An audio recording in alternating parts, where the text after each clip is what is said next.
자, 오늘 읽으신 하나님 말씀 디모데후서 3장 1절에서 5절까지 보겠습니다. 디모데후서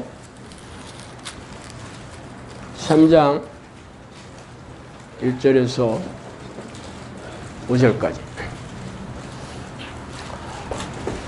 다 찾으셨으면 같이 한번 읽어보겠습니다. 너는 이것을 알라. 말세에 고통하는 때가 이르러 사람들이 자기를 사랑하며 돈을 사랑하며 자랑하며 교만하며 비방하며 부모를 거역하며 감사하지 아니하며 거룩하지 아니하며 무정하며 원통함을 풀지 아니하며 모함하며 절제하지 못하며 사나우며 선한 것을 좋아하지 아니하며 배신하며 조급하며 자만하며 쾌락을 사랑하기를 하나님 사랑하는 것보다 더하며 경건의 모양은 있으나 경건의 능력은 보이나니 이 같은 자들에게서 내가 돌아서라. 아멘.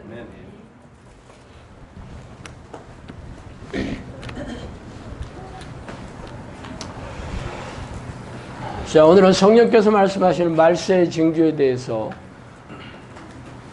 생각해 보도록 하겠습니다.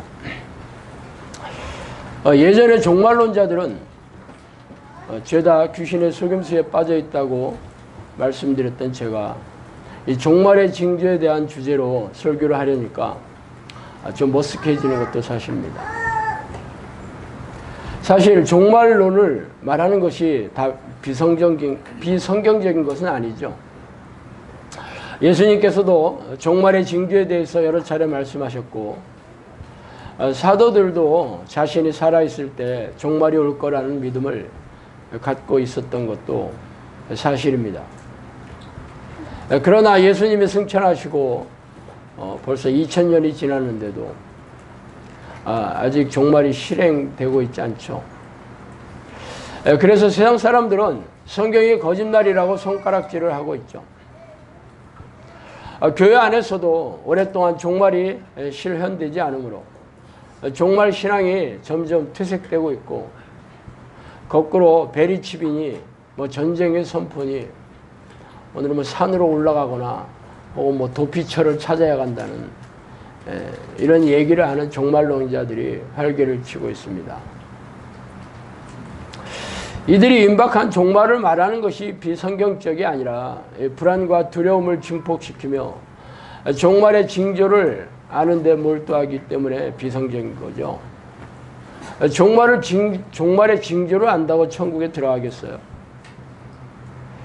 이는 다 귀신들이 종말론자들의 생각을 부추겨서 두려움과 불안에 떨게 하여 불신앙을 고조시켜 하나님으로부터 멀어지게 하는 그러한 좀비로 조종하고 있기 때문이죠. 그렇다고 종말이 멀리 있는 것도 아닙니다. 예수님은 종말의 징조로 말씀하시면서 종말의 때를 준비하고 경계심을 잃지 말아야 한다고 신신당부하셨죠. 성령께서도 이 시대가 바로 임박할 종말의 때라고 말씀하셨어요. 그래서 오늘은 성령께서 말씀해 주신 종말의 징조에 대하여 찬찬히 살펴보도록 하겠습니다. 먼저 성령께서 얘기해 주신 걸 몇 가지 읽어볼게요. 마지막이 임박했다. 심판의 날이 가까웠다고 내가 명하지 아니하였느냐. 기회가 나는 대로 일하라. 이 시대는 노아의 시대와 같다. 이 세상은 소돔과 고모라이다. 마지막 때를 준비하라. 너희 짐을 나누어라. 시대의 흐름을 파악하라. 혼이 빠진 영혼들이 길에 널려있다. 앞으로 일어날 일을 말하겠다. 영혼을 사고 파는 일들이 있을 것이다. 기독교의 정신이 많이 파괴되고 있다. 먼저 성령께서는 이 시대가 홍수가 나서 전멸을 당한 노아의 시대와 같이 죄악이 관영한 시대라고 말씀하셨으며 특히 소돔과 고모라처럼 성적인 타락이 극에 달하고 있다고 말씀하셨죠. 그래서 마지막 때를 준비하면서 인생의 짐을 나누어 지고 기회가 나는 대로 일하라고 말씀하셨어요. 세상에는 하나님의 영이 사라지고 혼이 빠진 채 돈과 쾌락에 빠진 영혼들이 널려 있다고 말씀하셨습니다. 시간이 갈수록 기독교의 정신이 파괴되고 있으며 앞으로 영혼을 팔고 사는 일들도 생겨날 것이라는 그 섬뜩한 말씀도 해주셨죠. 또한 종말이 계속 연기되고 있지만 이제는 하나님의 인내심이 거의 바닥이 나고 있다고 말씀하셨습니다. 그러면서 그동안 종말이 연기되는 이유에 대해서도 말씀하셨는데, 종말이 지연되는 이유는 기도를 쉬는 자들이 자기 나라에 오도록 기회를 주기 위함이다 라고 하셨습니다. 덧붙여서 성령님께서는 종말의 나는 나도 모른다. 오직 성부 하나님만 알고 계시다 라고 얘기하셨어요. 그렇다면 성령께서 말씀해 주신 종말의 징조에 대해 하나하나 살펴보도록 하겠습니다. 첫째로 말세가 오는 징조는 말씀의 기갈이다 라고 하셨어요. 말씀의 기갈이라는 말은 구약의 선지자인 아모스가 예언한 것처럼, 한번 읽어드릴까요? 아모스 8장 11절 말씀인데, 주 여호와의 말씀이니라. 보라 날이 이를지라. 내가 기근을 땅에 보내리니 양식이 없어 주림이 아니며 물이 없어 갈함이 아니요 여호와의 말씀을 듣지 못한 기갈이라. 이렇게 얘기하셨죠. 그러나 현대를 사는 우리가 말씀의 기갈이 아니라 거꾸로 말씀의 홍수의 시대에 살고 있지 않습니까? 집집마다 성경책이 대여섯 권은 물론이고 10권이 넘는 집도 허다하죠. 방송이나 인터넷에 들어가면 24시간 설교 방송이 쉬지 않고 돌아가고 있습니다. 게다가 목회자들은 죄다 석사학위 이상이며 외국에서 박사학위를 받은 목회자도 부지기수이죠. 또한 책과 세미나와 교육 프로그램들이 넘쳐나지 않습니까? 그런데 어떻게 말씀의 기갈이란 말이에요.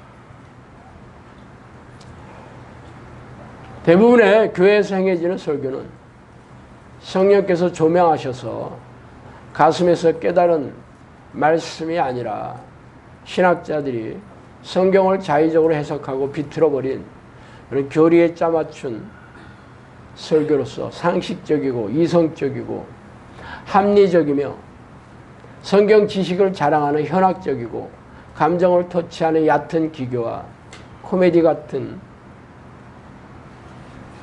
우스갯소리가 널려있는 설교입니다. 그런 율법적이고 종교주의자들로 만드는 설교도 널려있죠. 그래서 수십 년 동안 설교를 들어왔어도 신앙이 자라지 않고 말씀의 깨달음도 없습니다. 말씀의 기갈은 성경을 읽을 때 기쁨이 없다는 거예요. 성경을 읽을 때 말씀이 쫀득쫀득하게 들어와야 돼요. 다윗이 뭐라 했어요? 그 말씀이 송이꿀보다 달다. 송이꿀은 소나무에서 나오는 버섯인 송이가 아니라 클러스터라는 덩어리라는 뜻이에요. 덩어리 꿀이라는 뜻이에요. 꿀 덩어리보다 달다 이거야. 왜 사람들이 말씀을 읽을 때 기쁨이 없는 줄 아세요? 성령의 조명함이 없어서 그래요. 다 아는 얘기 아니에요? 성경에 있는 사건이나 인물, 내용들을 교회 한 몇 년만 다녀도 다 알잖아. 들은 얘기 또 듣는데 뭐가 재미있겠어요? 다 아는 얘기 또 재탕 삼탕 하는데 뭐가 재밌겠냐고. 성령님께서 그 말씀을 깨달음을 주시고, 이게 나한테 하는 말씀이구나. 가슴에 새겨지는 말씀이 될 때 그게 영혼의 양식이 되는 거예요. 안 그러면 성경 지식에 불과하죠. 예수 안 믿는 사람도 성경 열심히 읽으면 성경 지식 해박하잖아. 말씀의 기갈이라는 것은 말씀의 깨달음을 얘기하는 거지 성경 지식을 얘기하는 게 아니에요. 이 시대의 설교는 말씀 하나 얘기하고 나머지는 세상 양념들과 인본적인 양념으로 쳐넣어서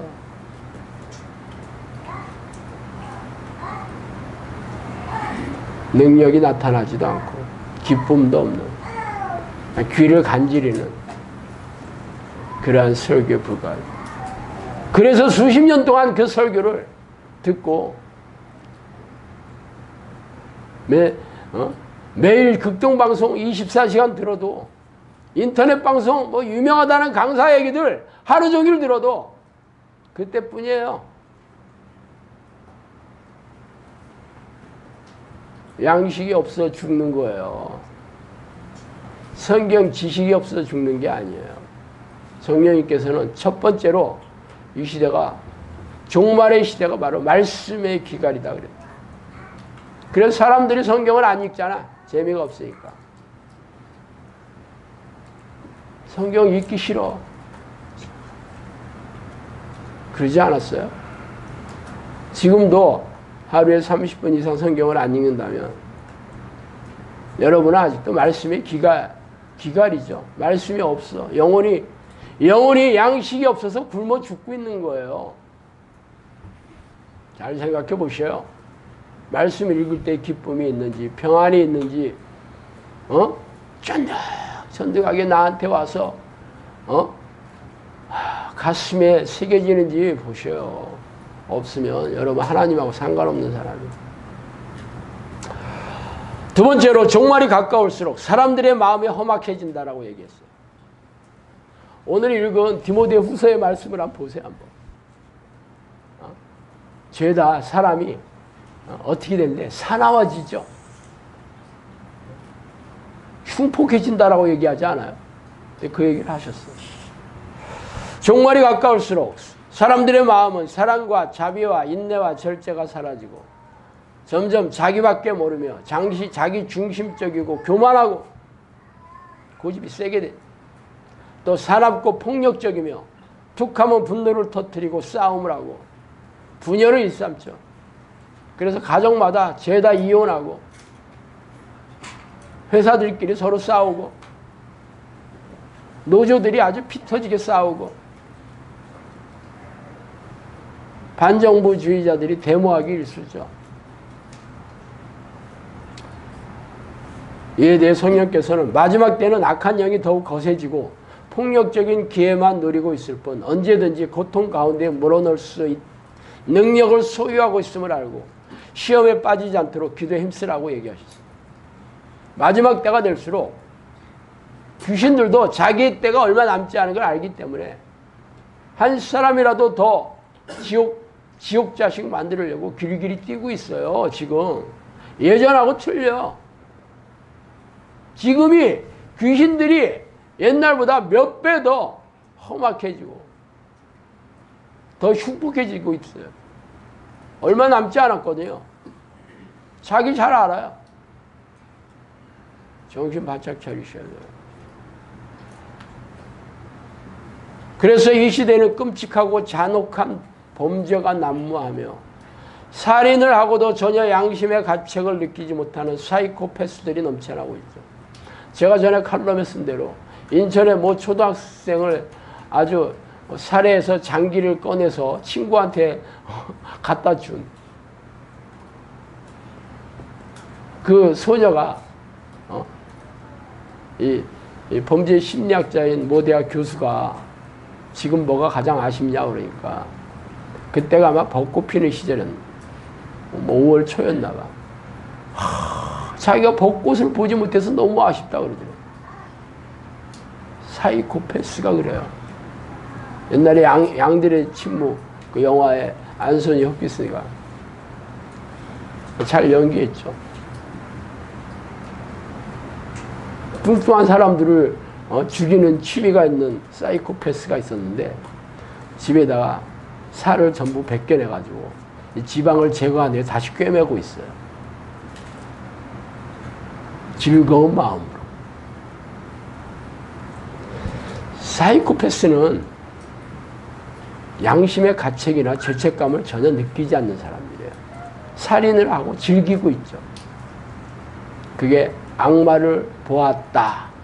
악마를 그 사람들 보면 악마를 본 거예요.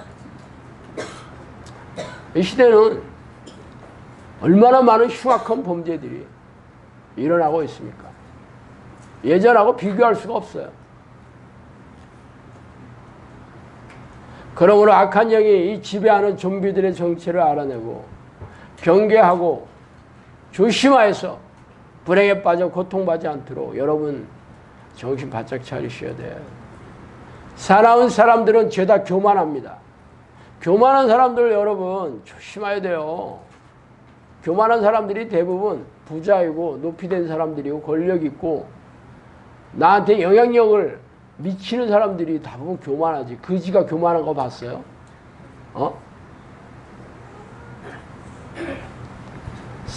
5살짜리 애가 교만한 애 별로 없잖아. 왜? 가진 게 없어.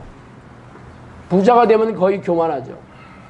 권력을 가진 사람들 교만합니다. 세상에 대통령 치고 교만하지 않은 사람 어디 있어요? 군대 장군들이나 고급 장교 치고 교만하지 않은 사람들이 없어요. 자기 앞에 말대꾸했다가 맞아 죽지.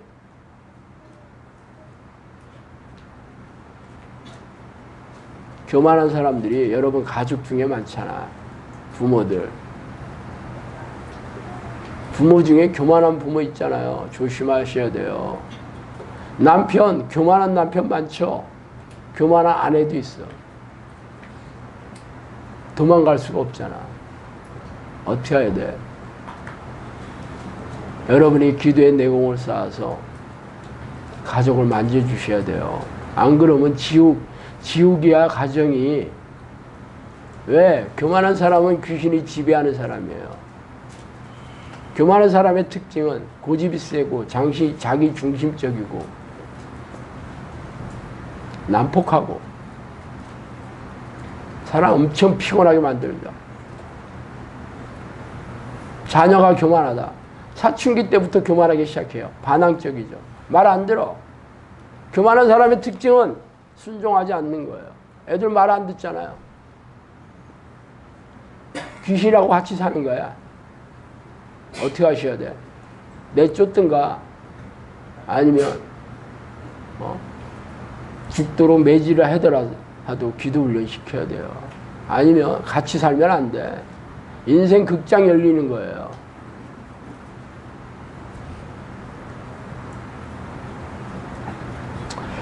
사나운 사람들은 죄다 교만하고 쉽게 화를 내고 싸움을 일으키며 가족들과 지도자들의 조언을 받아들이지 않습니다. 그런 사람들이 가족이나 직장 상사라면 조심하고 거리를 두면서 지혜롭게 행동해야 돼요. 근데 많은 사람들이 사마리아인 신드롬에 빠져가지고 사랑으로 대해지면 잘 될 줄 알아. 그런 얘기 교회에서 많이 들었죠? 사랑으로 대해지면 수렁에 빠지는 거예요. 귀신을 사랑으로 대해준다고 귀신이 감동했어. 나 오늘서부터 예수 믿으려 하는 귀신 봤어요? 봤냐고. 귀신이 지배하는 사람이거든요. 사랑으로 대해주면 귀신이 지배하는 귀신이 알았다. 내 떠나갈 거야. 그러겠어? 그 안에 성령이 들어가시지 않으면 귀신 절대로 안 떠납니다. 물론 사랑과 용서가 귀신을 쫓아내는 좋은 방법이긴 해요. 그렇지만 성령의 능력이 없으면 자기 의에 불과하죠. 사랑이 성령의 9가지 열매 중에 있잖아. 사랑과 자비와 불쌍히 여김. 그 성령의 열매, 성령이 있는 사람이 주시는 거룩한 성품이에요.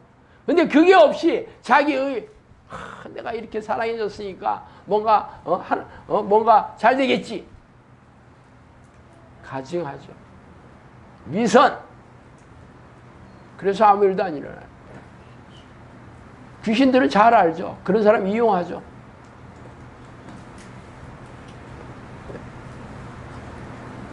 불쌍한 사람들, 불쌍한 애들을 받아들였다가 그 새 부모들을 칼로 찔러 죽이고 그러잖아. 못 들어보셨어요? 왜 그런지 아세요? 성령의 능력이 없는 사랑은 귀신들의 밥이에요, 밥. 그래서 지혜롭게 하셔야 돼. 안 그러면 귀신들에게 놀아난다니까, 인생이. 지혜가 없죠. 분별이 없으면은 일단 도망가는 게 최고예요. 세 번째, 종말에는 기도의 끈을 놓는 자들이 허다하다. 기도하는 사람이 현저히 줄어들고 집중력도 떨어진다라고 얘기해요.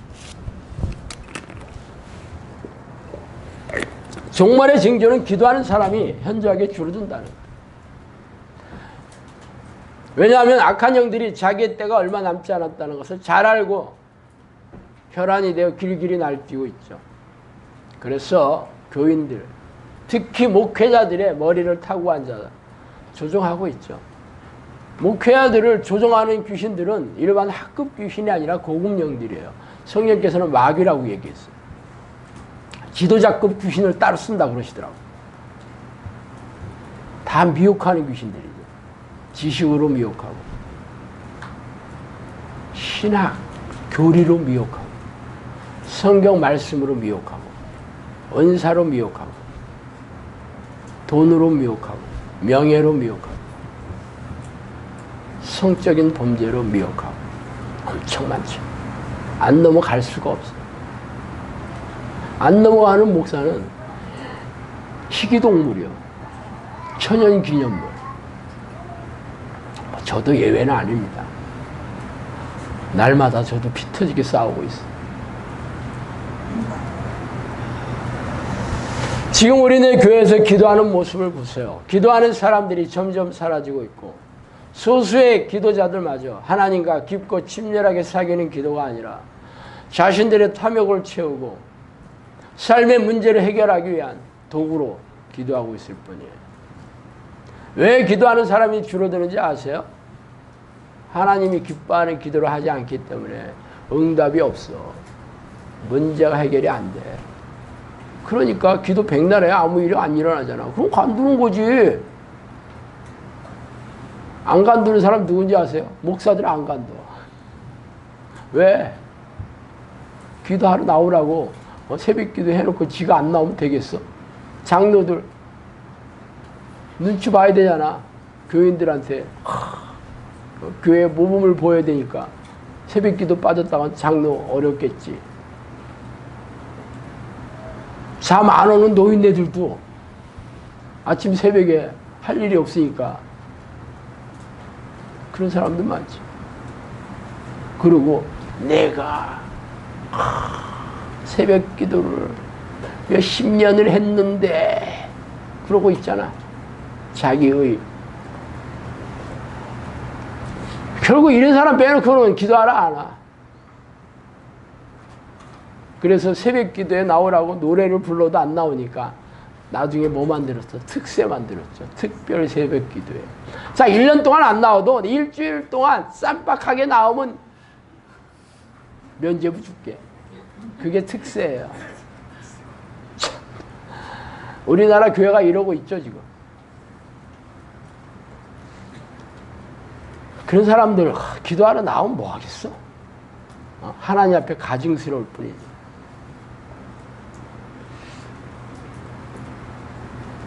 기도하러 나와봐요. 결국 자기 유익을 위하는 기도하지. 하나님의 뜻을 위하는 기도해요. 하나님의 뜻이 뭔지도 모르고 기도하는 사람 아니에요. 자기 유익을 위하는 기도는 전부 귀신이 시키는 기도다 그랬어요. 거머리에게는 두 딸이 있어 다오다오 하느니라. 거머리가 귀신 아니야. 그러니까 뭐 달라는 것도 5분 동안 해보세요. 5분 동안 달라는 거 아마 수백 가지 넘을걸? 그러니까 한 번 하고 5분밖에 안 지났네. 한 20분 해야 되니까 또 한 바퀴 또 돌리고 또 돌리고 뭐 졸다가 또 깨서 또 한 바퀴 또 돌리고 딴 생각 시원하다가 또 졸려서 또 한 바퀴 돌리고 그러면 1시간도 할 수 있겠지. 그게 무슨 기도야 그게. 그러고 새벽 기도 갔다 왔다고 사람들한테 니들은 기도도 안 하고 말이야. 가증스럽기 짝이야.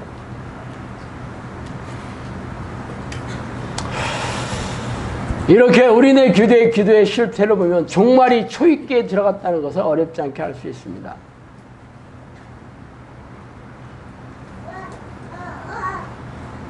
하나님께서 전국에 드리는 사람은 하나님을 가장 뜨겁게 사랑하는 사람이죠. 제가 어제도 말씀드렸죠. 내 마음을 다하여 목숨을 다하여 네 뜻을 다하여 나를 사랑하라 하신, 하나님을 사랑하라 하신 것이 크고 첫째 되는 계명이다 그랬어요. 그냥 사랑하는 게 아니에요. 목숨을 다해서 사랑해라. 그게 뭐예요? 신명기 4장 29절이죠. 네 마음을 다하여 목숨을 다하여 네 뜻을 다하여 나를 찾으면 나를 만나리라. 하나님을 사랑하는 자는 목숨 다해 하나님을 찾는 사람들이에요. 사랑하는데 안 찾는데 그게 사랑하는 거예요?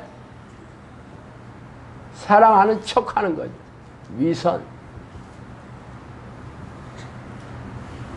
목숨을 다해 사랑한다는 게 쉽겠어요?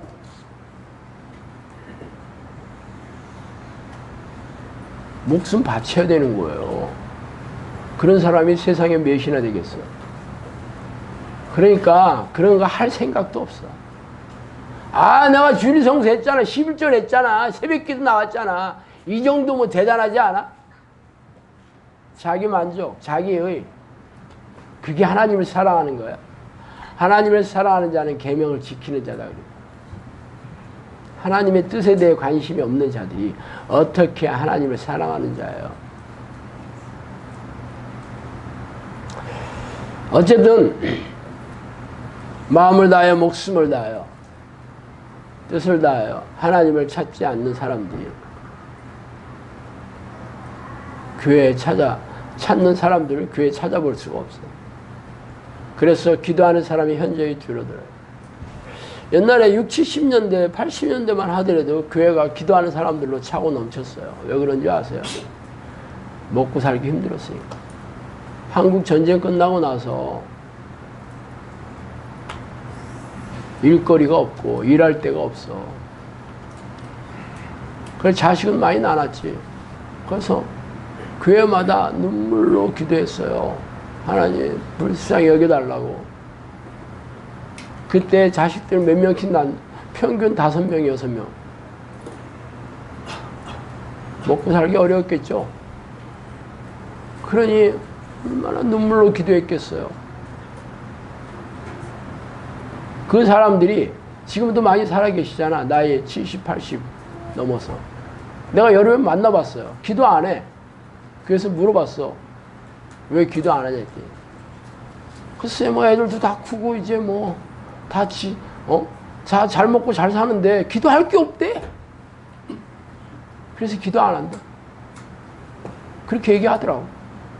그 전에 기도가 뭐야? 자기 먹고 살게 해달라는 기도였지 하나님의 뜻으로 기도한 게 아니야. 그래서 종말의 때가 가까울수록 기도하는 사람도 현저히 줄어들고 집중도도 떨어지죠. 형식적으로 하는 거야. 이 시대가 바로 그 시대예요. 네 번째로 마지막 때에 회개하는 자들이 적고 자기의 의를 드러내는 자들이 속출한다라고 하셨어요. 말세의 징조는 자신의 죄를 회개하는 사람이 현저하게 줄어든다는 것입니다. 왜냐하면 죄를 깨닫는 자들이 회개를 하게 되는데 이 시대의 교인들은 죄에 대한 가르침을 듣기 싫어하잖아. 목사들은 청빙 받아왔잖아. 교인들 듣기 싫어하는 얘기하면 잘리잖아. 실업자 되잖아. 어디 가서 먹고 살아. 사꾼 목사들이죠. 그래서 알아서 기지. 교인들이 싫어하는 죄에 대한 설교, 귀신에 대한 설교, 지옥에 대한 설교 절대 안 합니다.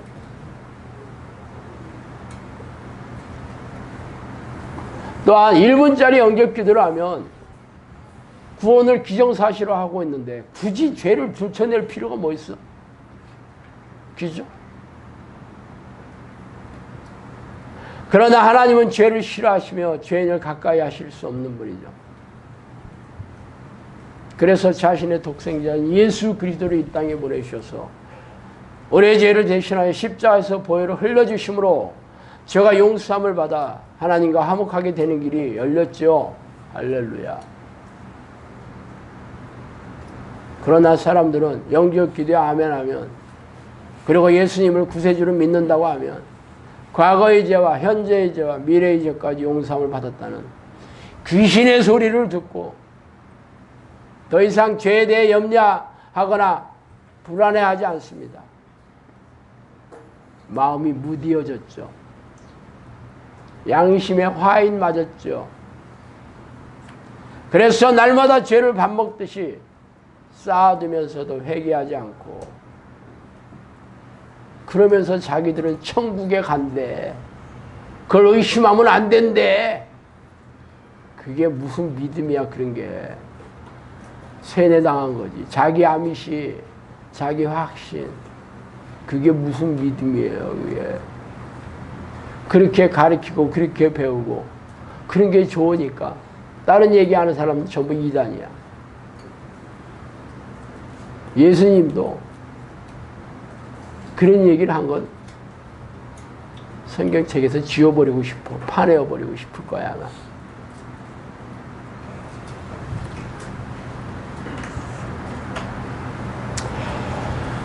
죄를 깨닫지 못하는 것은 말씀과 기도로 하나님을 만나지 못했기 때문이고, 성령이 내주하지 않으므로 죄를 깨닫게 회개하지 못하는 거예요.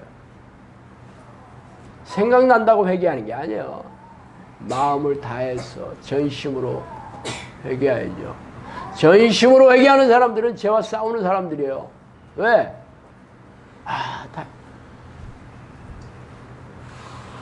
비 오는 날 애가 밖에 흙탕물에 나가서 옷이 다 더러워졌어.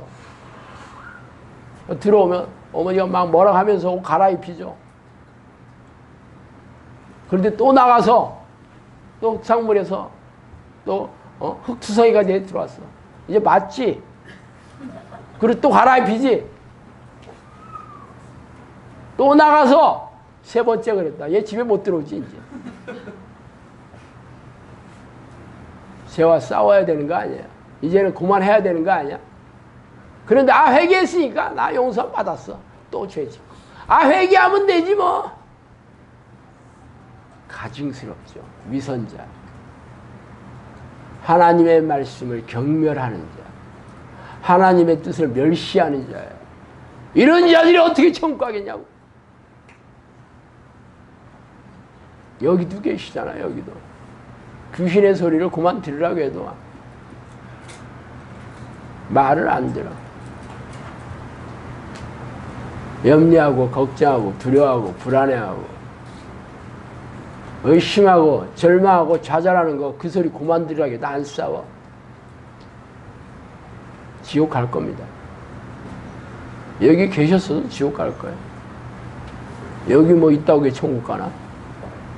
하나님의 말씀을 경멸하니까 지옥 가는 거예요. 그런 사람들은 어떻게 하나님이 같이 살고 싶어 하겠어요? 그래서 이 땅에서 문제도 해결 안 되고 병도 안 낫고 귀신도 안 나가고 있는 거잖아. 하나님의 나라는 능력이 있는데 능력이 안 나타나. 기쁨도 없고 평안도 없어. 하나님의 나라는 의와 희락과 평강이다 그랬는데 그런 게 없어. 마음이 늘 쓰레기통 같아. 하나님이 어디 오셨어요? 귀신이 버글버글 하지. 지옥 갈 겁니다. 100%. 나는 지옥 간다는 사람한테 지옥 간다고 얘기해주는, 나는 솔직한 목회자예요. 나만큼 솔직한 사람 있으면 나와보라고 그래.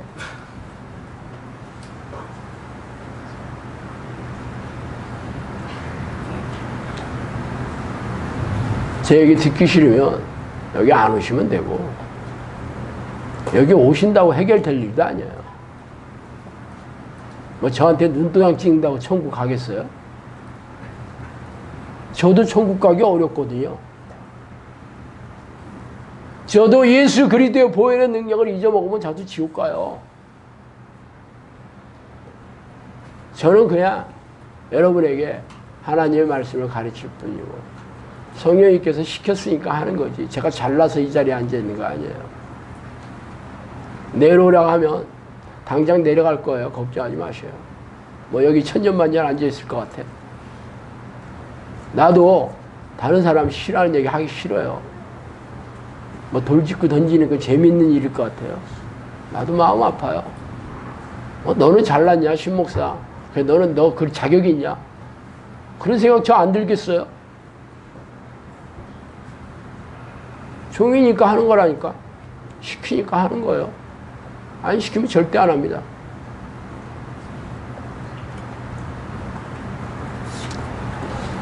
그래서 죄를 깨닫지 못하는 자들이 종교의식에 참석하고 각종 희생적인 신앙행위를 하는 것으로 자기의 의를 삼고 자기 자랑에 열을 올리죠.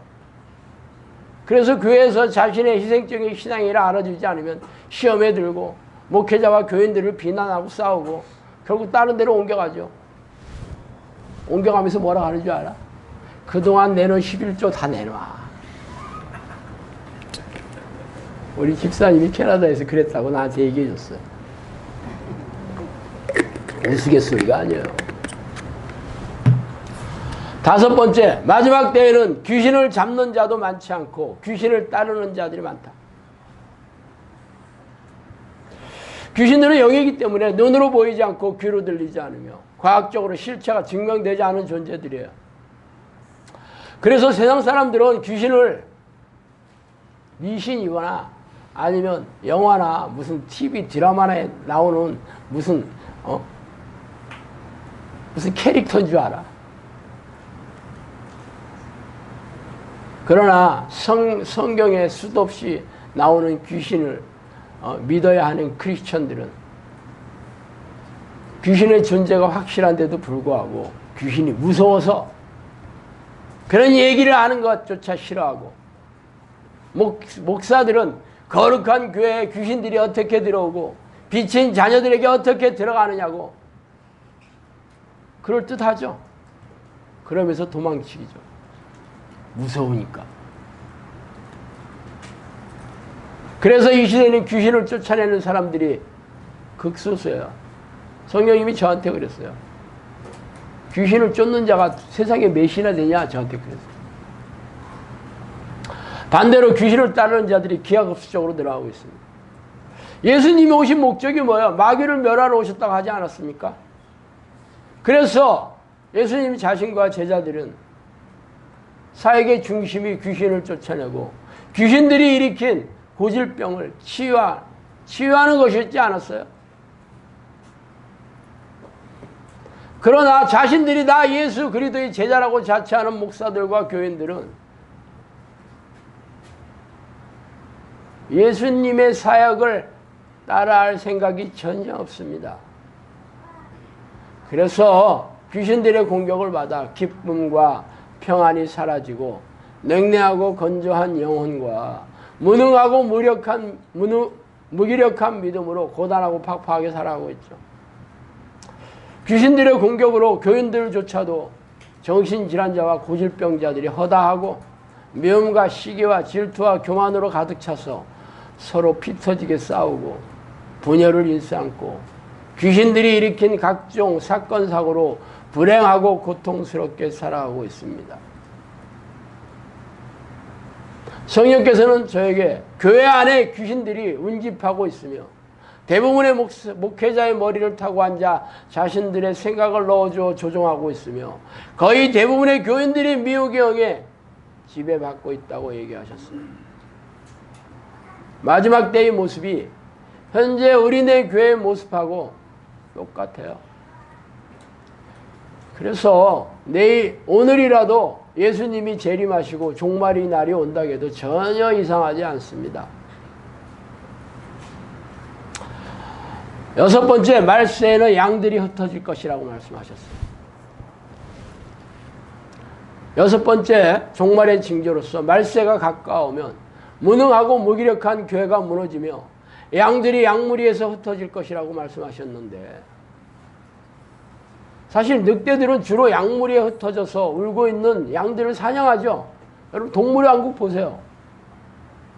사자들이나 제규어 이렇게 육식 동물이 힘센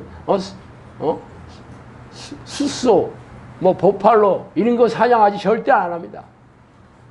무리에서 떨어져 나와가지고 병들고 새끼들 걔들 사냥해요. 왜냐하면 힘센 어미 소나 양들은 뒷발로 한 대 맞으면 얘들도 턱 깨져 죽어. 물소들 멧돼지요 힘 얼마나 센 줄 아세요? 멧돼지랑 사자랑 1대1로 싸운다고 사자도 멧돼지 어금니 한번 받치면 배 빵꾸 나서 죽어요. 그래서 살살살 눈치 보고 여럿이 6마리 7마리씩 물어 뜯는 거야. 한 마리 사냥하는 법이 없어요. 죽는다니까. 그러니까 어떻게 해야 돼?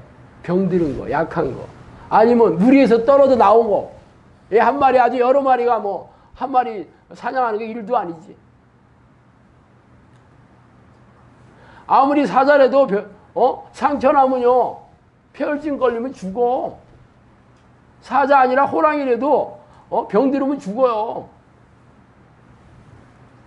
그러니까 걔들도 자기 몸 아껴야지. 상처 났다고 부시딘 바르겠어? 정형외과 찾아가겠냐고. 죽는다니까. 그래서 약물에 흩어진 교인들이, 귀신들이 손쉬운 먹잇감이 되는 거죠. 그런데 우리네 교회에서는 교회에서 절대로 떠나면 안 돼. 여기서 꼼짝 말고 있어야 돼. 그런데 문제는 교회 안에 귀신이 제일 많다는 거예요. 어차피 무능하고 무력한 대부분의 우리네 교회는 귀신들의 정체도 모르고 공격을 막는데 속수무책이죠. 그러니까 너무 답답한 거야. 교회에서 해결도 안 되고 고통스럽죠. 그러니까 나가는 거야. 뭔가 있는가? 어디 뭐 다른 데는 또 괜찮은 데 있는가 해서. 그래서 이달에 빠지고 신천지에 빠지고 구원파에 빠지고 정명석이한테 찾아가고.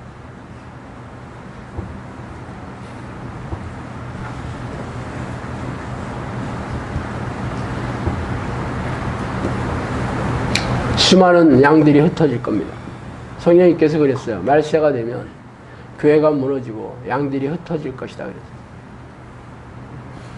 흩어진 양들을 너에게 보내주겠다 저한테 그러셨어요. 여러분은 용케 찾아온 거지. 물론 여러분 분별하셔야 돼요. 제가 사기치는지 어떻게 알아? 뭐 사기꾼이 나는 사기꾼이야 그렇게 얘기하는 사기꾼 봤어요? 성령님 그렇게 얘기하신 건 사실이야. 난 사실대로 얘기할 뿐이에요. 유리하다는 건 이렇게 흩어졌다. 유리한 영혼들을 데려와 구원의 강가로 데려오라고 저한테 그러셨거든요. 유리하고 방황하는 영혼들. 나 매일 기도해. 유리하고 방황하는 영혼들이 흩어진 양들이 데려와서 구원의 강가로 데려와라 그래 저한테 그러셨어요. 여러분이 기존교회에서 떨어져 나와서 여기까지 온 건 그래서 온 거야. 하나님이 여러분을 불쌍히 여겨서. 그런데 여기까지 와서도 기도를 안 하면 되겠어? 참 기가 막힌 일이지.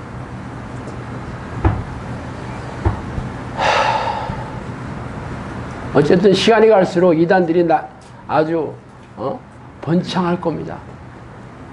번창할 수밖에 없어. 이단들을 지배하는 귀신들은 숫자도 많고 파워도 엄청나요.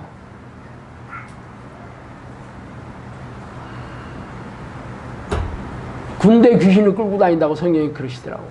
군대 귀신이 어마어마한 숫자를 얘기하는 거거든요. 파워도 엄청나. 아주 고급령들이에요. 그래서 거기 가면 쇠뇌가 순식간에 미혹이 되고 순식간에 쇠뇌가 돼요. 거기에 들어가 있으면 분별 절대 안 됩니다. 말로 이길 것 같아? 가서 내가 그냥 하나님의 말씀으로 건져내야겠다. 사기나 거기 빠지지 말라 그래요. 아이고. 성령의 능력이 없으면 이길 수도 없고, 성령의 능력이 있는 사람은 거기 들어가라고 하지도 않아요. 거기 들어가면 당하게 돼 있어. 자기 의지고, 자기 의를 드러내는 거지. 그게 하나님의 방식이 아니에요.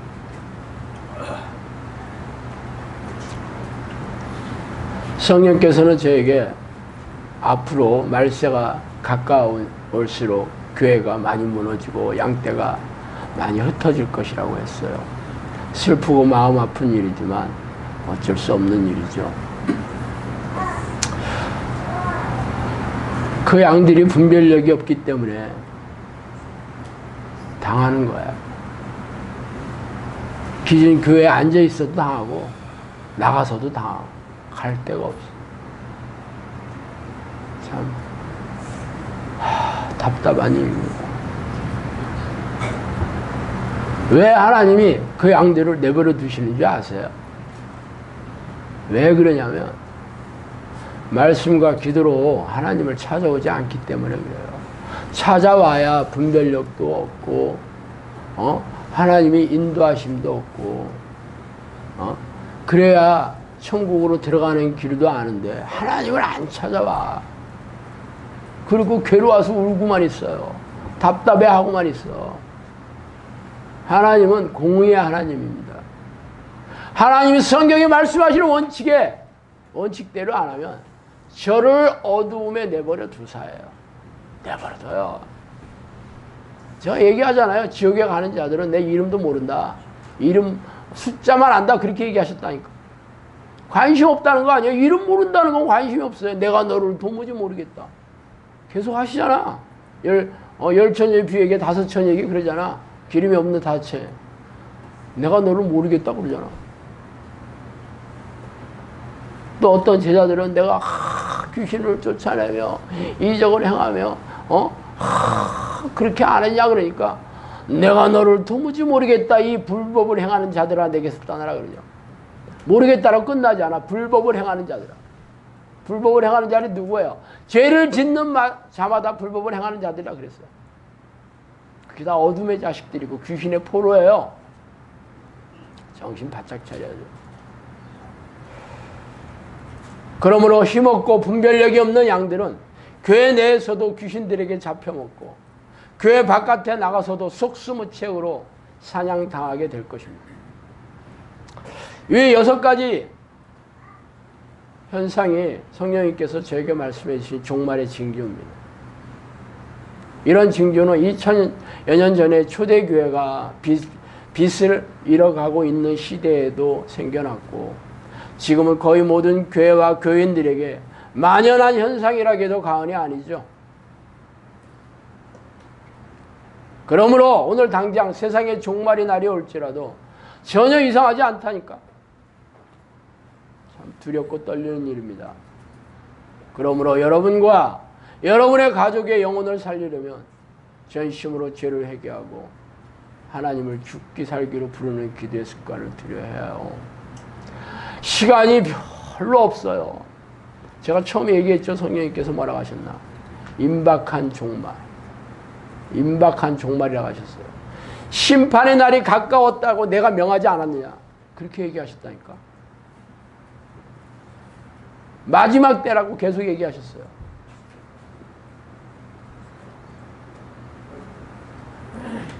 정신 바짝 차리세요.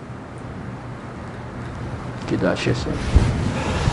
하나님 아버지, 이제 우리가 마지막 때를 준비하고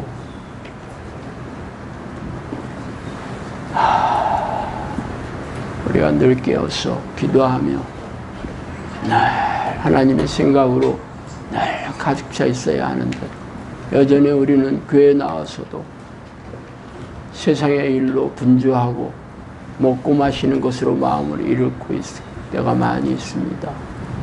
하나님, 우리를 깨워주시고 우리를 하나님